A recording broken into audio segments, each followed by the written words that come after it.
Hey, it's Kim here. Can you believe PAX has been and gone already? For 2020, PAX went online like a lot of other events. It actually ran for 9 days instead of just over the weekend, and somehow I found myself with less time to play games than usual. But I did find time to squeeze in a few games around work and whatever else I was doing. As usual, I've put as many links as I can find in the description below, so these are the games that I played at PAX. Also, I did play Chaos Tavern, which is actually now called Enchanted, but I did play that last year, so I'm not talking about that this time.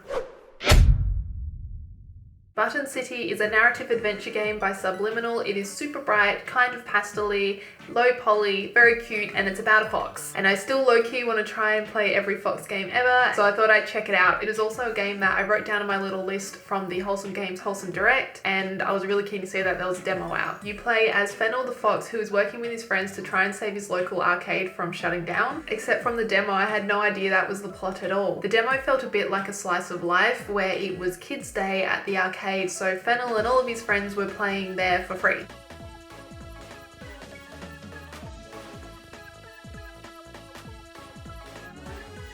The goal of the demo was to recruit a 4-person team so that I could beat a rival team at one of the mini games in the arcade, Goberbots. And that had me traveling to different little diorama locations, which is super cute, putting together different puzzles, following little quests, and making friends with a bunch of different people so that I could put together the best team possible. Although I don't actually know anyone's stats, I was just basing it on whether I thought they looked cute. I liked hanging out in the game because the music was fun and it was really bright and colourful, so it was kind of like a little happy place. And I was surprised at the end that I did actually get to play Goberbots. It's a 4v4 arena battle game where you make a smoothie, and I thought it was pretty cool that the game that Fennel and his friends were really excited for was actually something I got to take part in as well. But overall, I felt like the game didn't grab me as much as I thought it was going to. I feel like it might suit a younger audience than me. If it is something that you enjoyed or is something that you want to check out, it is coming soon to PC. Neko Ghost Jump is a 2D and 3D puzzle platformer by Burgos Games, and on paper it has so many things that I'm interested in. It's got creative use of 2D and 3D platformer elements, puzzle mechanics, character customization, cats. It's even got a basic plot where Neko Man, that's who you play as, his world is invaded by the space dog pirates. They abduct everyone he knows and loves, and now he's got to go and get them back. But he's also kind of half dead. I'm not quite sure on that bit. Either way, there's a ghost that you can use. The levels in the demo were quite short, but I feel like they packed in a lot. I really like the switch between 2D and 3D to solve puzzles, where if you get to an area that seems impassable, you swap the camera and then suddenly you find out it's much easier to get through. But my favorite thing was actually using the ghost cat, or my ghost, because you can kind of drop dead essentially and then send your ghost self out to fight the enemies and leave your body behind in a safe place. You could also use that to collect coins that were too dangerous to collect yourself because there was no platform. You're just flinging yourself off a cliff. And getting coins are important because that's what you spend on customizing your character, even though I found the menu a little clunky to navigate. I did complete the demo, and I was happy to see that they continued with the 2D and 3D puzzle elements and using the ghost right up into the boss as well, even though I was definitely still coming to grips with the controls. I found myself quite often slipping off of platforms, flinging myself down gaps, and just generally being bad at the game. But it still had me hooked enough to want to beat that final boss. I think the main aspect I didn't like about it was the speed running. It's very in your face, and I'm not someone who's interested in speed running at all. So completing a level and then finding out I'm like 800th on the list was kind of a bit of a downer when I'm feeling success at finishing a level and then finding out I'm actually not doing that great. And I'd personally like to not engage with the speed running aspect of it at all. It kind of just ended up feeling like I was being pushed towards something that I didn't necessarily want out of a game that had lots of other aspects that I really enjoyed. That being said, I think the full game will be a really fun platformer. If you're interested in checking it out, it is coming soon to PC, Xbox, PlayStation, and Switch. Unpacking is a pixel art puzzle game by Witchbeam that I actually saw at PAX last year, and I didn't get a chance to play it because I played Best Friend Forever instead. My husband played it though, and his response was, "I hate it. I do enough moving in real life. I don't want to do it." And That didn't put me off. I was actually still really keen to check it out because I thought it looked gorgeous and it looked really zen and meditative. It is part item Tetris and part home decoration, and honestly, I don't know why I liked this game. I totally understand my husband's point of view on it, and yet I've really found myself engrossed playing it. I just found something really cathartic about pulling items out of boxes and then putting them in a place that I thought they were meant to go. And what's really neat about the game is that each item helps build this idea of the person who you're playing as. The books that they read, the toys that they have, do we see these items again in a few years in the next place? It's really simple non-verbal storytelling, and I think it's gorgeous. There was also something satisfying about the way the objects interacted with the world. They knew where they were supposed to go a little bit. If you pulled a book toward the shelf, instead of trying to lay flat, it would flip to spine out. Posters would flip to the wall, or they'd be rolled up if you didn't stick them up. And for me, because the 2 levels in the demo were set late 90s, early 2000s, it was quite nostalgic seeing items and recognizing them as being big at the time as well. If this is one you saw at PAX and were a bit like, I don't know, really check it out. It is worth seeing if that is something that vibes with you, and it is due for release 2021 on PC.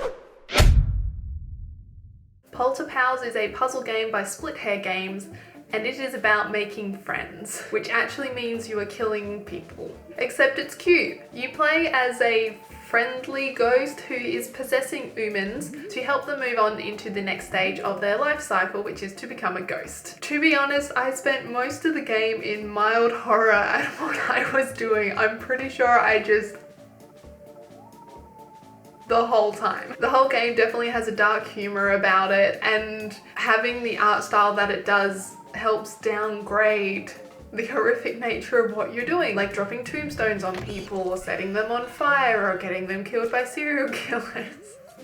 The puzzles in the game stem from you as the ghost trying to figure out how to kill everyone in the level, except there are a lot of things that can get in your way, like fences. So the trick is figuring out the correct order or the correct human to kill in what way, so that you can help everyone move on and make more friends. At the start of the demo, I was like, this is too easy. It's so simple, and by the end of the demo, I definitely had to sit and think about the impacts of my decisions and how a level would play out before I tried, which was quite satisfying. And that's a very weird thing to say about a game that's essentially just about murdering people. Can you tell I feel quite conflicted about liking this game? I liked it, but then I don't know if I want to murder people for 60 more levels. If that is something you want, it is due to be released autumn 2020 on PC.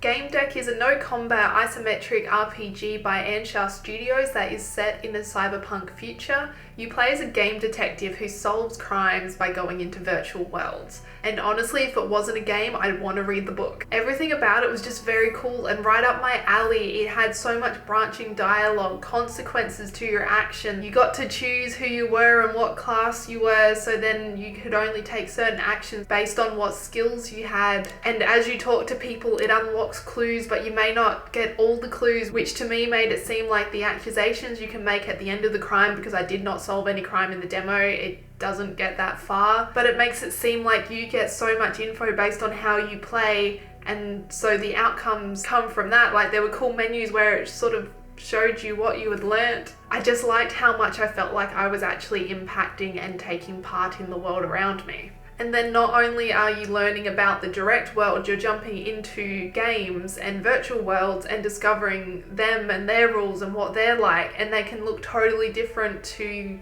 the actual world that you, the game detective, live in. It actually almost felt a little strange that there was no combat in the game. I think just based on my gaming history, it felt like there should be combat. So there is just a lot of clicking dialogue and putting information together, but it wasn't boring. The dialogue also gave you that opportunity to roleplay. Are you the kind of detective that's really concerned with the well-being of people, or are you just there for the money and to solve the case? Are you intimidating or are you kind? And depending how you play, the NPCs react differently. I did have a little bit of difficulty with the menus. They didn't feel quite optimized for controllers, so I kind of swapped back and forth between my keyboard and mouse and then actually running around or walking around with my controller, because that's how I prefer to play. I think if you're into anything this game is doing, non-combat, branching storylines, cyberpunk, this could be a game for you to check out. It is due to release 2020 on PC and Switch. So those are the games that I got to play for 2020 PAX. I'm glad I managed to find time to play a few, even though it wasn't nearly as many as I actually did want to play. I just didn't take any time off work to be able to sit down and really